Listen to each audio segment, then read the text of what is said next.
kusoo dhawow Thailand. qorshuhu waxa uu ahaa mid fudud waxaan gashanayaa isku joog lagu hoos qarinayo maandooriye waxay u muuqataa mid aad u fudud waa safar aan ku tegayo dalka dibaddiisa si aan lacag badan u kasbado waxaad ii malaysaa inaan ahay James Bond oo aanan ahayn qof ka ganacsada daroogada qorshahaygu waxa uu ahaa in aan hawshani dhammeeyo lacag badan helo islamarkaana dalkayga dib ugu soo laabto arrintu sidii aan moodayay ma noqonin waa sheekada maxbuuskii qurbaha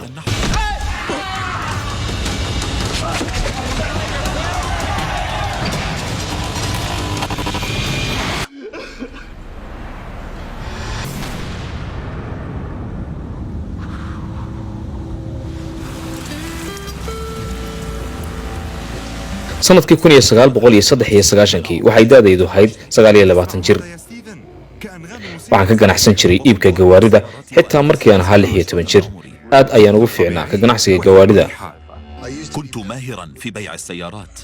xaaskaagu ma ka ogtahay inaad halkan joogto maya waa gabadh kale lacag fiican ayaa iga soo geli jirtay ganacsigayga waxaanan ku jiray nolol aad u wanaagsan waxaan la kulmay gabadh qurux badan oo la yidhaahdo Linda dhab ahaantii waxay ahayd gabadh aad u qurxoon 3 bilood oo qura ayaan isnaqaanay waxaan ka dalbaday in aan guursado waxaan ka ogolaaday codsigeedii ahaa inaan maqaaxi u furo si kasta oo ay nolosheedu u wanaagsanayd haddana kuma qanacsanayn waxaan ku fikirayay qorshe kale oo ka dhaqaale badan waxaan xasuustay in uu jiro qof aan aqaano oo arrintan iga caawin kara waxaa jira nin aan saaxiibo ahayn oo loogu yeeri jiray Freddy waxaan isnaqaanay muddo dheer waxaan la dhacsanaa nolosha uu ku nool yahay Freddy waxa uu ka taajiray ka ganacsiga mukhaadaraadka laakiin ma ahayn nin xun waxa uu ahaa saaxiibkay Freddy waxaan si degdeg ah ugu baahanahay in aan kasbado lacag badan soo igama caawinaysid arrintaasi dhagayso Marty waxa aad ku jirtaa nolol wanaagsan uma baahnid in aad waxan ku fikirto haddii aan qaadan lahaa talada Freddy noloshaydu waxay noqon lahayd mid ka bedelanta hadda laakiin xilligaasi dheg jalaq uma aanan siinin hadalkiisa waxaan isku arkayay in aan ku taaganahay waddada saxda ah waan samaynayaa arrintaasi adiga amase adiga la'aanta waxa uu igu yidhi hagaag haddii ay sidaasi tahay waxaan ku siinayaa fursad diyaar ma u tahay in aad aado Thailand oo aad qaaddo waxoogaa heroin ah islamarkaana ku soo laabato Australia aniga wax walba waa ay la fududaayeen waxba igama ay dhignayn in aan qaado heroin qiimuhu waa imisa $200,000 waxa uu ahaa qorshe aanan wax badan ka fikirin isma weydiinin qoyskayga xitaa gabadha ii doonan waa diyaar kama fikirin cawaaqibka ay hawshani leedahay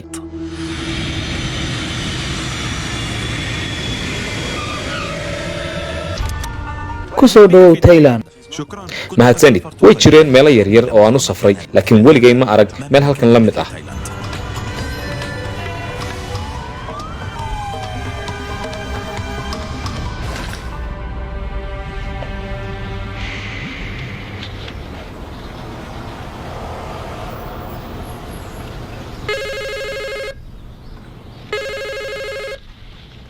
hello مرحبا seetahay Freddy كيف حالك يا فريد؟ Freddy ma uu doonayn in aan warwaro waxa uu iga dalbaday in aan 3 maalmood iska daawado telefishinka لثلاثة أيام كانت waxa uu ahaa qol qurux badan laakiin cidlo ah وبقيت فيها qorshuhu waxa uu u muuqday mid aad u fudud Freddy ayaa ii imanaya si uu ugu dhiibo maandooriyaha waxaan xiran doonaa isku joog gaar ah oo aan ku hoos qarinayo daroogada kadibna waxaan dib ugu laabanayaa dalkaygii aniga oo gaariga dhinaciisa dambe ku sida maandooriyaha heroin وأتجه نحو مرأب للسيارات وأضعها في الصندوق الخلفي للسيارة بتلك البساطة sidaas dhibta yar qorshahaas aadka u fudud لكن لم تسمع laakiin sheekadu sidaasi waa ay ka duwanayd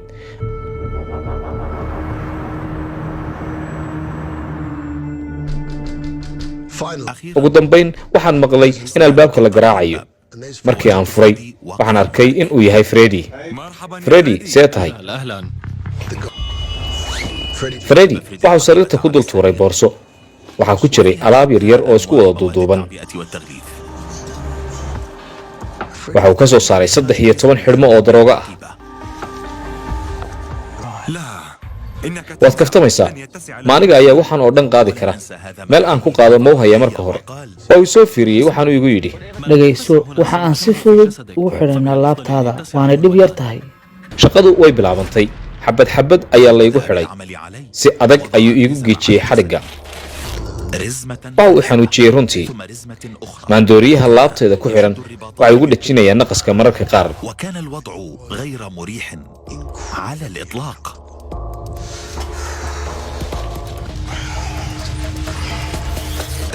waa markii koowaad ee aan naftayda ku kalsoonaan waayey.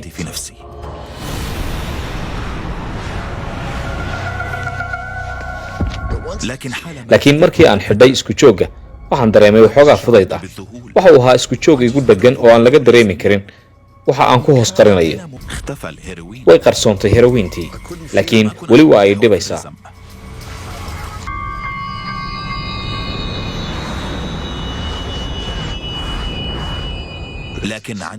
markii aan fadhiistay tagsiga aan soo karaystay waxa aan dareemay in 2 xabbo oo xidhmooyinka ka mid a ay waxoogaa yara qabanayaan. wareegga dhiigga ee aadaya lugahayga ayaa kala xidhmay.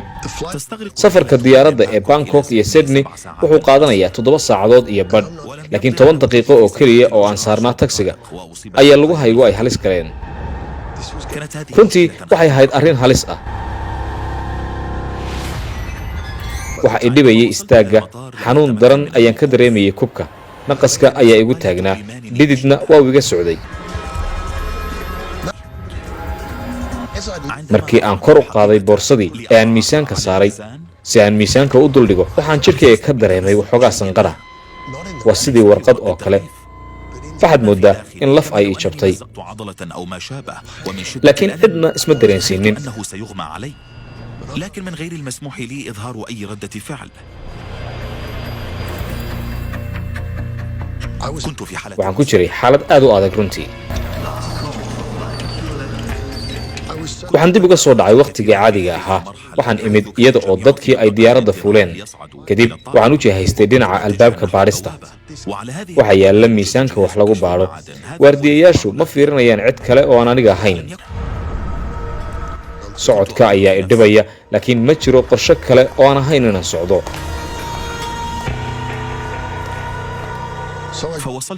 waxaan soo gaadhay baadhitaanka. saacadda ayaan bixiyey, kadibna furayaasha ayaan jeebka ka soo saaray oo aan ku riday sanduuq yar. markii aan dhex marayay qalabka baadhista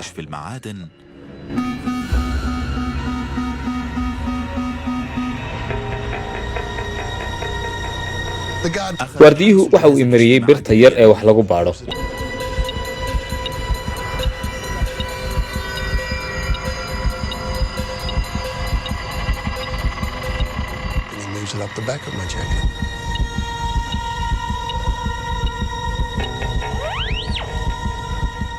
waxaan xasuustay in aanan siibin okiyaalaha. waxaan ilaaway okiyaalaha. xilligaasi waxaan jiray 29 sano. uma baahnayn in aan qaato muraayadaha indhaha, laakiin waxaan u sitay keliya in aan ku xakameeyo dareenkayga. baadhitaan dambe iima hadhin. waan guulaystay. waan dhaafay dhammaan albaabadii. haddana qalad yar ayaan sameeyey. waardiyaha ayaa i soo fiiriyey, laakiin waan u muusooday. markaas ka hor ma ogeyn in dadka reer Thailand ay yihiin dad kalgacal miidhan ah. haddii aad u dhoolla caddayso waa ila dhacayaan dhoolla caddayntaada. saaxiib ayaanay kula noqonayaan. waardiyaha ayaa ii yimid. waxau igu yidhi, orod diyaaradda fuul.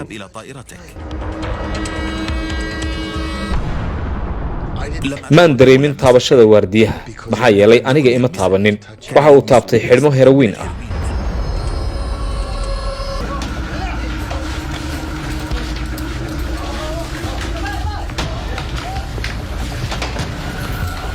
waxay bilaabeen in ay shaarkayga bixiyaan. waxaan wataa xidhmooyin badan oo herowiin ah.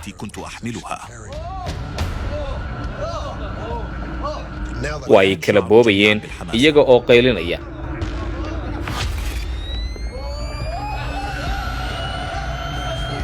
waa hubaal in ay igu heli doonaan darajooyin badan.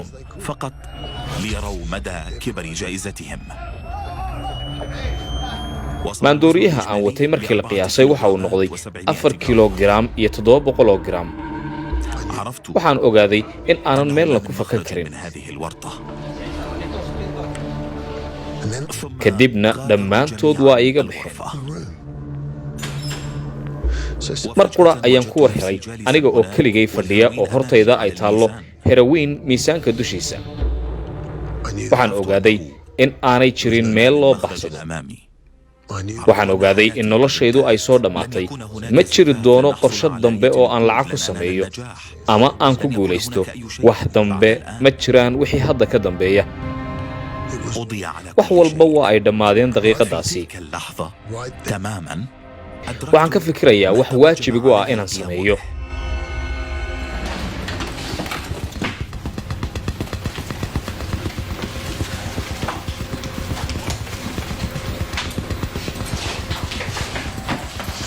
waan cantuugay. ma jirin xitaa biyo aan ku liqo. hadda hurdo ayaa i qabatay. waxaan ogaa inaanan toosaynin. laakiin dhib ma leh. taas muhiim ma ahayn. waxaan go'aansaday dhimasho.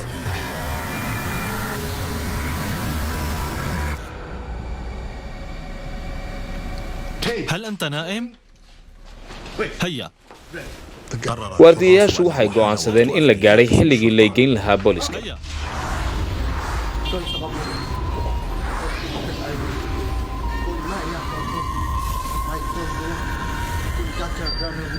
wuu istaagay baskii.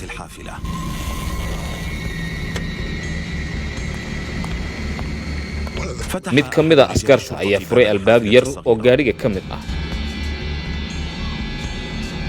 isla daqiiqadaasi ayaan ku dulma tagay askarigii.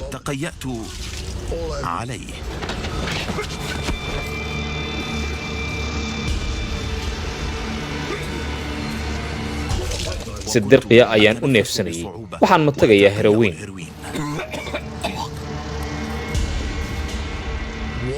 xumbo cad ayaa afkayga ka socotay.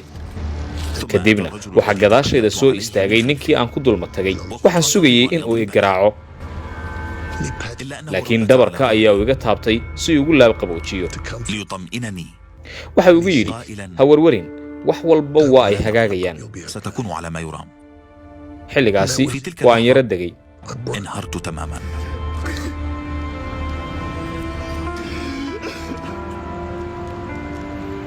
waxaan u ooyey sidii gabadh yar oo xalay dhalatay.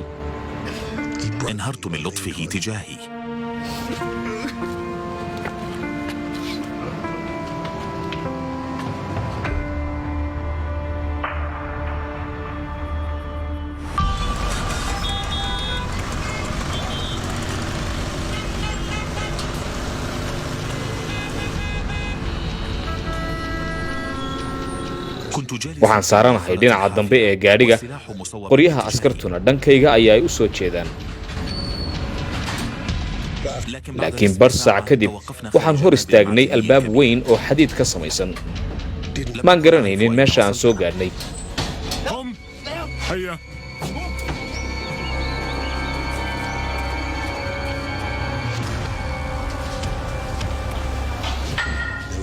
waxaan maqlay dhawaqa silsiladaha la garaacayo.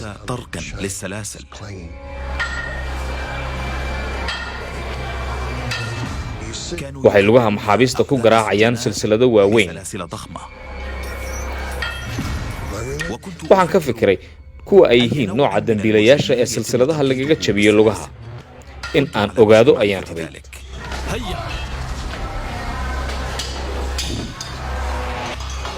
bir xadiid ah oo qof nool lagaga xidhayo qoobka waa arrin macno weyn samaynaysa.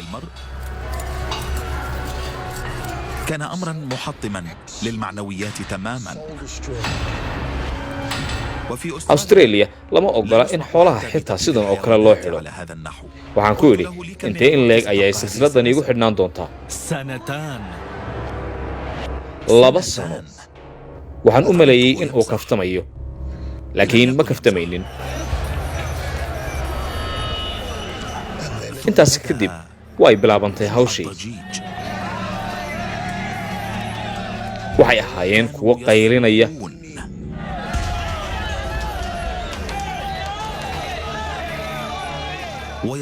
waanay dhawaaqayeen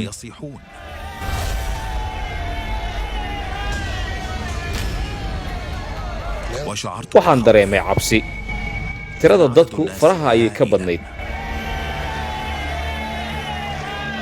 kadib waxa uu igeeyey qolka gudihiisa waxaan waardiyuhu si xooga u xidhay albaab culus oo iga dambeeya jidhirico ayaa igu jabtay waa markii koowaad ee noloshayda lay xidho waxaan dareemay argagax weyn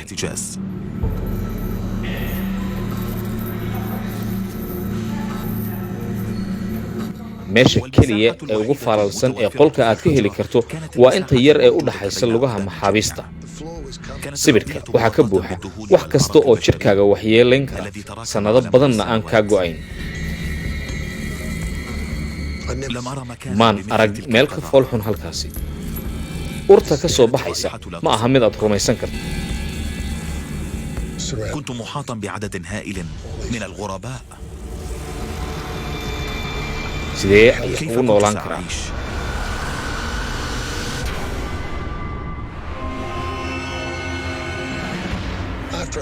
soddon cisho kadib markii aan saldhigga ku xidhnaa waxaa la igeeyey maxkamadda si la ii xukumo garsooruhu waxa u hadlayaa si aan joogsi lahayn wax walba waxay ku baxayaan afka Thailand waan wareeray waxaan rabay in aan ogaado waxa igu dhacaya kadibna garsooruhu waxa uu igu yidhi 40 sannadood oo xabsi ah waa tiro dhaaftay intii aan aqaanay in aan dhammaysto 40 sano oo aan soo baxo aniga oo 66 jir ah sidee ayay ku dhici kartaa xabsiga Bangwang waxa uu ahaa mid ay ku xiran yihiin maxaabiista ugu xunxun ee lagu xiro dalka Thailand waxa ku jira kuwa daldalaad u xiran waxay ku xidhi jireen dilaayada iyo laayaanka iyo dambiilayaasha ugu xunxun oo dhan laaluushku waxa uu halkan ka ahaa wax caadi ah wax kasta oo aad u baahan tahay waa inaad u marto ilaalada biyo ma haysaa lacag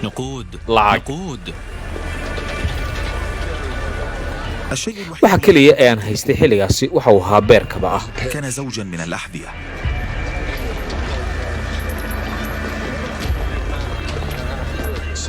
kabaha aan iibiyey waxa aan ka helay lacag yar oo aan maalmo ku sii joogi karo ilaaliyo walba waxa uu leeyahay shaqo u gaar ah oo uu goor walba ku hawlan yahay ka shaqaynteeda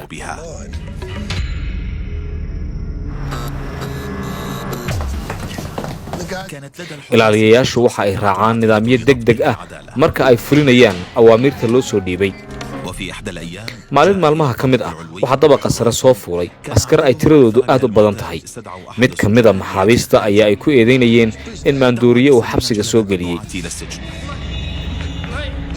gacmihiisa ayuu hoorsanayey waanu baryootamayey waxay ka garaaceen wejiga annaga ayay farriin noo dirayeen waxaas ayaa idinku dhici doona haddii aydaan sharciga u hoggaansamin waxa uu ahaa cashar quus ah waxay ahaayeen kuwo ku xun maxaabiista ilaa inta ugu fog xumaanta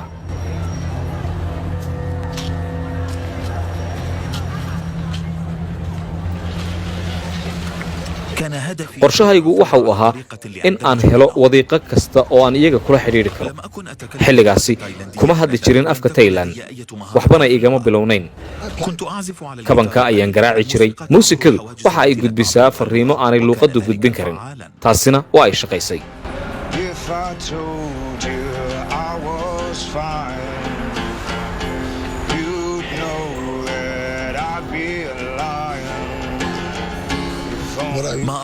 waxa aan si dhab ah u rabay in aan maqlo codka gabadhii ii doonanayd ee Linda sidaas daraaddeed waxaan helay qorshe yar oo aan ku iibsan karo rikoorka wax lagu duubo sidee ayay qof suurtagal ugu noqon kartaa in uu yidhaahdo noloshii aad ku hamiyeysay aniga ilama qaadan kartid? waxaan hal abuuri jiray heesaha.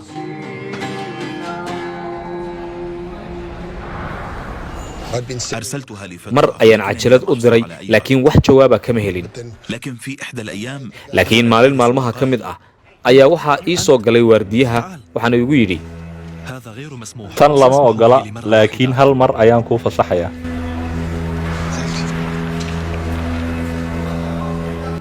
waxaan bilaabay in aan daaro.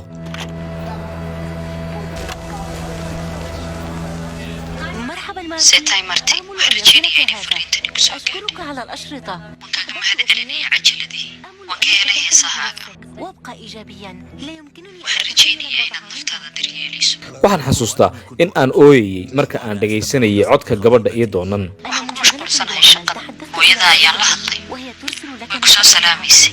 waxaan ogaaday in aanay is sugayn. waxay ahayd qof qurux badan runtii oo fariid ah. wakhtiga ayaa ka badiyey. arrimihii sidoodii ayay u socdaan shaqadii.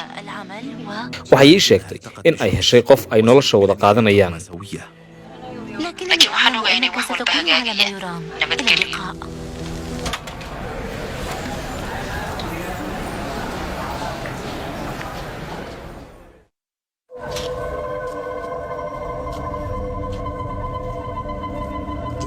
camal la'aan ayaa nalaysay. مسيطرة علينا تماما. لم يكن لدي wax aan qabanno ma leh.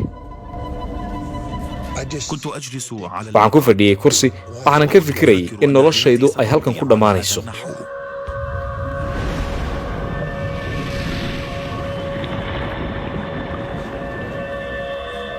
وفي أحد الأيام maalin ayaa aniga oo barxadda fadhiya waxaa ii yimid mid ka mida ilaaliyaasha. waryaa sarakac, xaggeen tegaynaa? jooji su'aasha badan. waan garan la'aa waxaa la iiga baahan yahay xabsiga Bangwang dhexdiisa.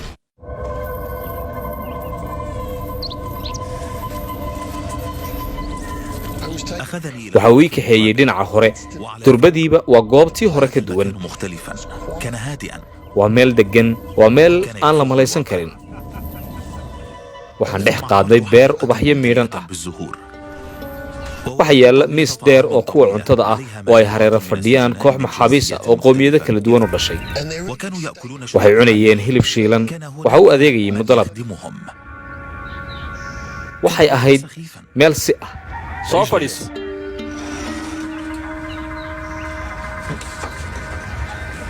waa hubaal in aad isweydiinayso sababta aad halkan u joogto. waxaan ku idhi taasi waa inta ugu yar ee la isweydiin karo.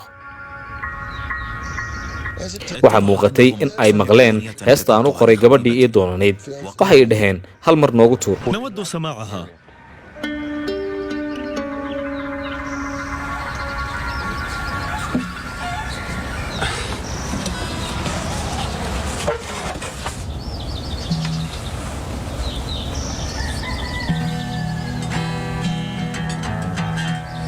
If I told you I was fine, you'd know that I'd be alive. قالوا شكرا جزيلا. waxay yidhaahdeen waad mahadsan tahay.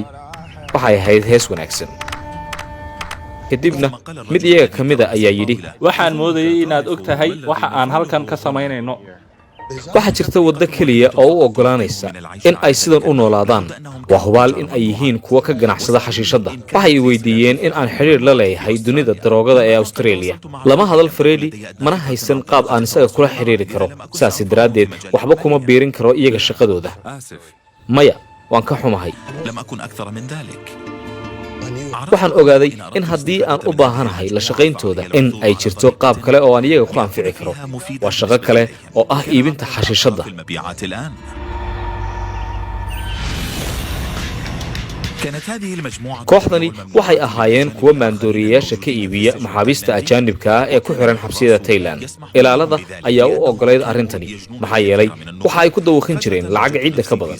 mar qura ayaan iska war helay aniga oo ku jira nolosha boqorrada. waxaa ii yaalla TV iyo musqul. waxay igula nool 6 qof oo keliya. waxa uu ahaa faraj khayr qaba. haddii ay ceeb tahay in aan iibiyo heroin dhib ma leh hadda فلا بأس. miyaan ka caajisay taasi maya haba yaraatee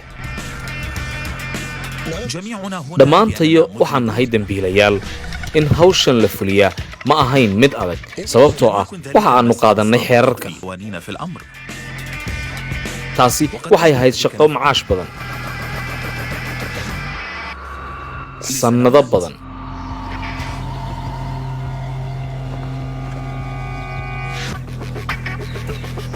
qaar ayaa baxay sikadiisa ayaan u noqday qof muhiim ah مارتي مرحبا. أهلا. كانت shaqadu waxay ahayd mid aad xiise u leh waxa keliya ee aan qabanayay waxa uu ahaa in aan fadhiga ku bixiyo amarada weligay ma qaban shaqo tan ka fudud waxa keliya ee aan qabanayo waxa weeye in aan amarada siiyo kuwa kale waxaan dhibsannay meeshii aan degganayn waxaan go'aansannay in aan goobta beddelanno waxaan dhisannay meel gaar ah oo aan u bixinnay walaalaha gaarka ah waxaan dhigannay marmar waxaana noo yaallay biyo kulayl iyo qabowba leh أهلا. ها هو توقيت ممتاز. لكن المشكلة laakiin dhibaatadu waxay ahayd in aan la wada raalli gelin karin ilaalada oo dhan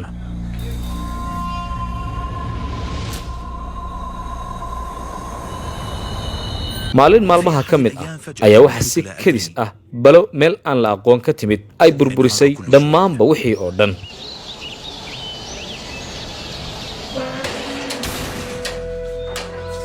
la soco qaybta afraad ee sheekada maxbuuskii qurbaha ma fahmin waxa meesha ka socda waa maxay sababta uu maxbuuskan u leeyahay xafiiska weyn kayga si dhib yar ayaan u noqday qof caan ah kadib waxa uu yidhi waxaannu kuu qaadaynaa kolokabay wadnaha ayaa istaagay xabsiga kolokabay waxa uu ahaa xabsi ku dhex yaalla buuraha waddada loo maro koraat waa meesha loo diro kuwa la xakamayn kari waayo kuwa waalan المجانين waxay halkaasi u diri jireen laayaanka الحثالة إلى هناك. waxa uu yidhi waad dhiman doontaa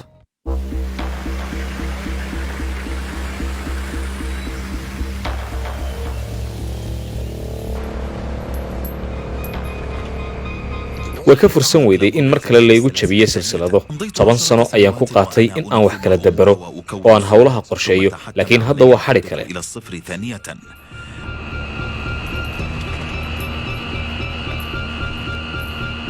meeshan buuraha dhexdooda ku taalla waxaa suurtagal ah in wax walba ay ka dhacaan markii aan soo gaadhnay goobta askartu ay wada qoslayeen كان الحراس يقهقهون. waxay ku faraxsanaayeen waxa dhacaya يحدث.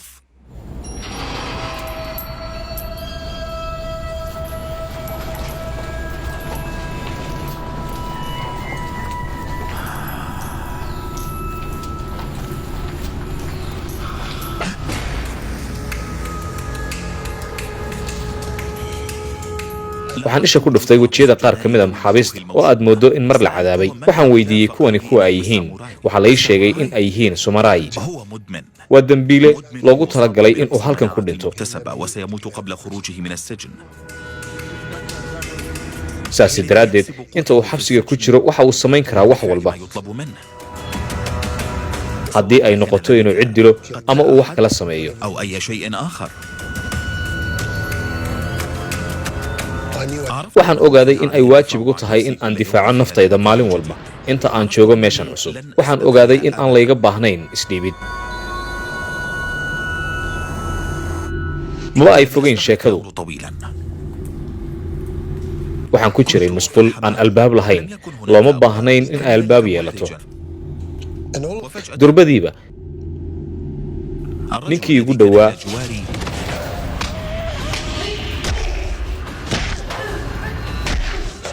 ayaan arkay iyada oo mid kale madaxa uu loox kala dhacayo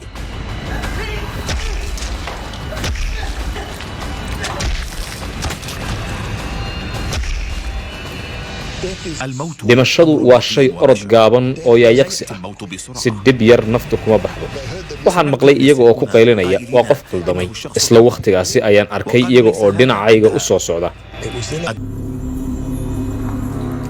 way i dili lahaayeen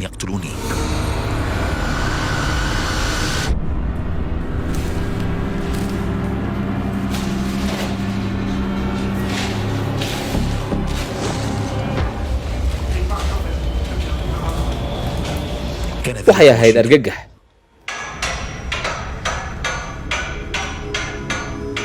waxa igu geejisan silsilad ma awoodo in aan wax sameeyo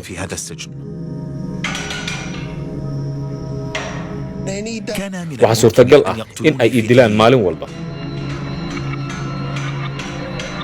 saasi daraaddeed waa in aan had iyo goor feejignaado oo aanan seexan hadh iyo habeen waxaa iga guurtay wax kala garashada waxay ahayd arrin fool xun dhibaatadu waa ay sii badanaysay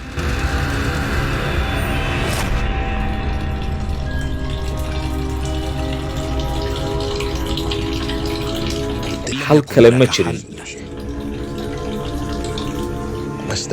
waxaan galay xaalad waalli ah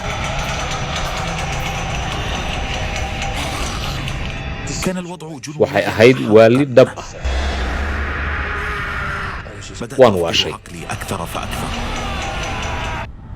waan ku xanuunsaday waxay hor imanaya in dhibaato kasta oo aan sameeyey noloshayda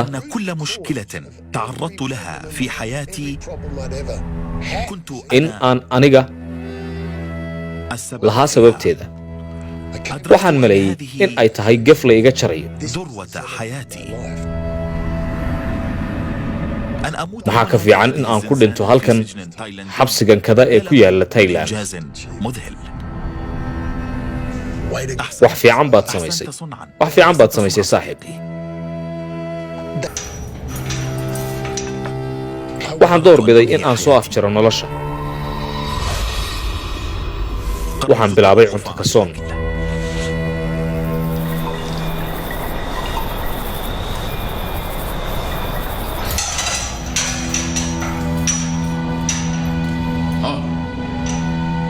askartu uma ay malaynayn intaasi ay dhab iga tahay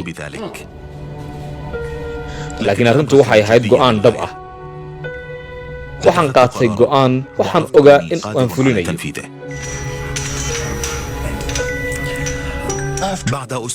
toddobaad kadib wax gaajo ah waan dareemi waayey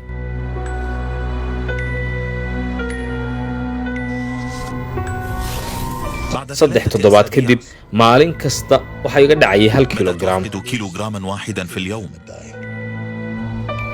waan jilcay ugu dambayntii waxay dhaheen waad isdilaysaa waxaan ugu jawaabay haa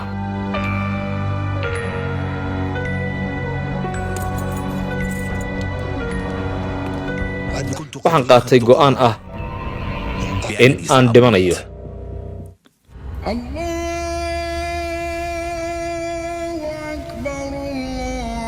muslimiintu waxay ku tukan jireen bannaanka qolalka aan ku xidhannahay maalin walba waxaan maqli jiray eedaanka salaadda waxa uu ahaa cod qurux badan oo deggan cod deggan oo i dareensiiyey xasillooni waxaan ogaaday in aan awoodo fulinta hal shay maalin ayaan fiiriyey bannaanka qalwada aan ku xidhanahay waxaan arkay nin Bakistaani ah oo qaray yar oo fadhiya qalwada horteeda waxaan ku idhi iska warran magacaa waxa igu yidhi xabiib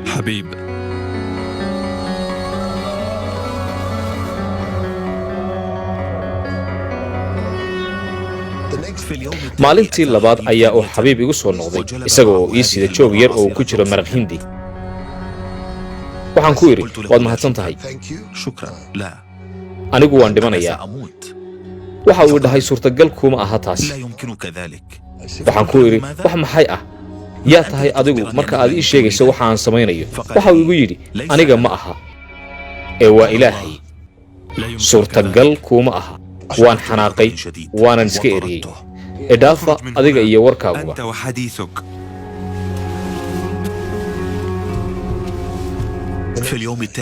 maalintii xigtay ayuu soo laabtay mar kale waxa uu kala furay qur'aanka waxaanu i tusay aayad odhanaysa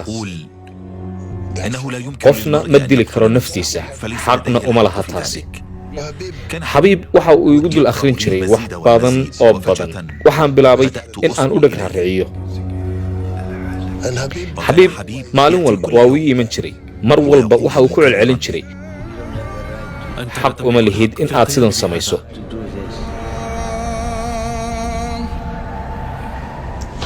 في اليوم 31 maalintii 11aad ee cunto ka soonkayga ayaan soo toosay waxba waan arki waayey indhahaygu waxba ma ay qabanayn waxaan ogaaday in indhahaygu ay kala furan yihiin laakiin aanan waxba arki karin waxaan yaqiinsaday in ay tahay maalintii iigu dambaysay waan baqayey waan warwarayey kala doorasho ayaan lahaa in aan qaato geeri ama nolol marka aan go'aanka qaadanayo waxaan maqlayaa codka xabiib oo ileh xaq uma lihid arrintani runtii baanay ahayd dhab ahaantii waxaan isdareensiiyey in ay muhiim tahay in aan beddelo qaabka nolosha إن كنت سأعيش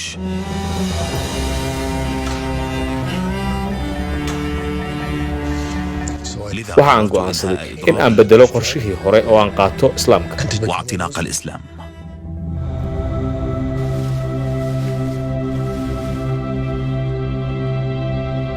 shan jeer oo maalintii ah ayaa layga rabay inaan istaago oo aan weysaysto oo aan naftayda dhaqo oo aan dharka xidho oo aan ku tukado af kale af carbeed والصلاة بلغة مختلفة العربية.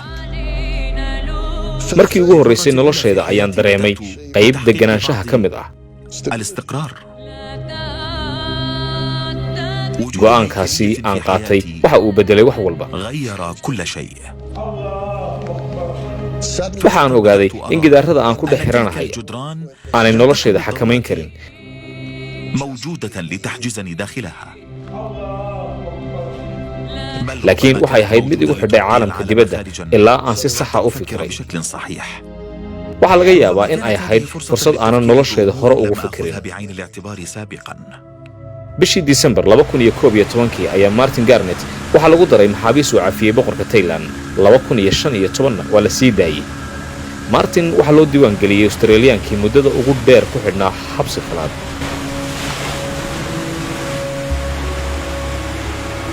waxaan dhammaystay 21 sano 363 maalmood 22 sano oo 2 maalin dhiman 20 سنة إلا يومين. isma idhaahdo waa laga gardaraa الأشكال أنني قد ظلمت.